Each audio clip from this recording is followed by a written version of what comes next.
Welcome back to the channel and welcome back to another quick pick prediction video. In this video, I'll be predicting the featherweight bout in PFL between Bubba Jenkins versus Kamaka III. And how do I feel about this one right here is I'm going Bubba Jenkins average confidence to beat Kamaka III. What do I feel about Kamaka III? I feel like he's amazing. I was super impressed with him in his debut, but then kind of fell flat at that. I feel like he won another fight in that his streaks of his losses in the UFC. I feel like he won one of those fights. But for the most part, I feel like what he showed in the beginning, in when his introduction to UFC, I like this guy could go on and be a factor in this weight class or a factor in the sport. I can see potential star potential there, and that don't mean he's not out of the star potential. He could potentially win this one. He could potentially win the thing to come over UFC and be a star. I'm not writing no guy out, but I do feel like he has had issues in the wrestling department with JSP, Jonathan Pierce, dominating the wrestling department. I think most guy, not contention, but in Bellator, most had, was it Kennedy? It was somebody who had real good wrestling success against him.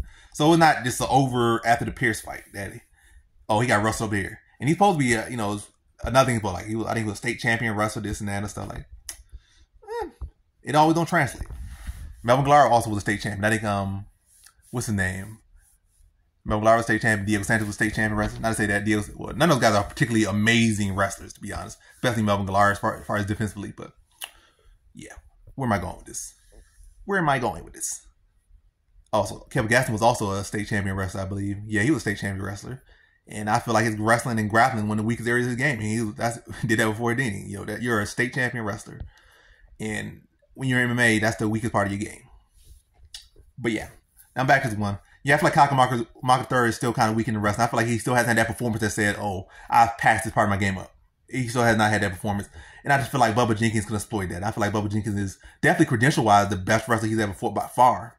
And I still think Bubba Jenkins got that in him. I feel like last season, he got picked apart in the finale or whatnot. He showed improvements, in his path to get to the finale in the wrestling. He made some adjustments. And I feel like he's going to be able to continue to show or at least show with those developments he made last season in here. Now, again,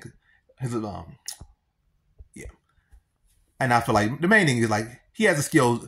Can he do that for 15 minutes? And I feel he can. Or can he do that for like 7, 8 minutes? I feel like he can. And I feel like he can hold his own on the feet with Kamaka III.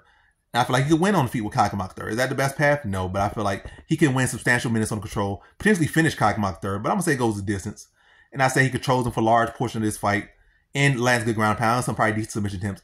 Then the minutes when he's not really getting takedowns or not on, it's not on the ground with him on top, I think he can hold his own and even win those minutes. But yeah, I think the big chunk again will be the wrestling, and I think that will be the key factor in him winning this fight. So in this one, I got Bubba Jenkins via decision.